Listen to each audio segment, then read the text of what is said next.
ఇక వార్తల్లోని వివరాలు చూద్దాం. ఎలక్షన్ కమిషన్ నిర్ణయం దురదృష్టకరం. మంత్రి అంబటి వాలంటీర్ల విషయంలో ఎన్నికల కమిషన్ నిర్ణయం దురదృష్టకరం అన్నారు మంత్రి అంబటి రాంబాబు. శనివారం సత్తెనపల్లిలో మీడియా సమావేశంలో ఆయన మాట్లాడుతూ సీఎం జగన్ మీద కక్షతో చంద్రబాబు, పవన్ కళ్యాణ్ వాలంటీర్ల మీద కక్షపూరిత చర్యలకు పాల్పడుతున్నారని, సంక్షేమ పథకాలు తీసుకుంటున్న వారు ఓటు వెయ్యరని, చంద్రబాబుకు భయం పట్టుకుందని, కుట్రలు కుతంత్రాలతో చంద్రబాబు నిమ్మగడ్డ రమేష్ తో పిటిషన్లు వేయించారని మండిపడ్డారు. ఎలక్షన్ కమిషన్ తీసుకున్నటువంటి నిర్ణయం చాలా దురదృష్టకరమైన నిర్ణయం. వాలంటీర్లు ఈ ఎలక్షన్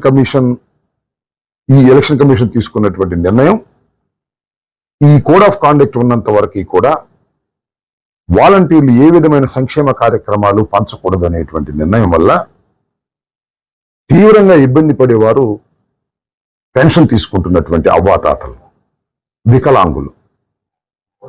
ఇవాళ వాలంటీర్స్కి ఏమి ఇబ్బందికరమైనటువంటి అంశం కాదు. ఇది ఇంటికి వెళ్ళి పెన్షన్ అందించేటటువంటి ఒక నూతనమైన పద్ధతిని తీసుకొచ్చినటువంటి జగన్మోహన్ రెడ్డి గారి మీద కక్షతోనో, వాలంటరీ వ్యవస్థ మీద ఉన్నటువంటి దుగ్ధతోనో తెలుగుదేశం పార్టీ, చంద్రబాబు నాయుడు గారు, పవన్ కళ్యాణ్ గారు ఎన్ని వ్యాఖ్యలు చేశారో నేను ప్రత్యేకంగా చెప్పాల్సిన అవసరం లేదు. ఒకసారి వెనక్కి వెళ్తే అర్థమవుతాయి.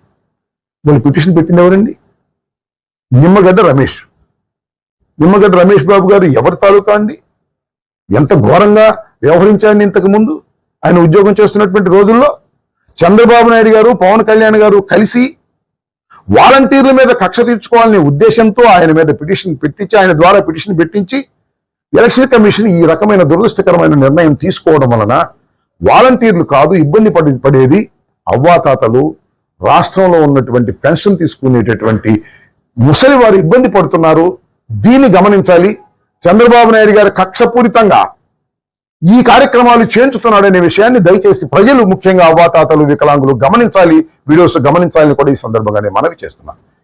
వార్తలు ఇంతటితో సమాప్తం. మళ్ళీ తిరిగి ప్రసారం అయ్యే టీవీ 9 న్యూస్ లో కలుద్దాం. అంతవరకు సెలవు.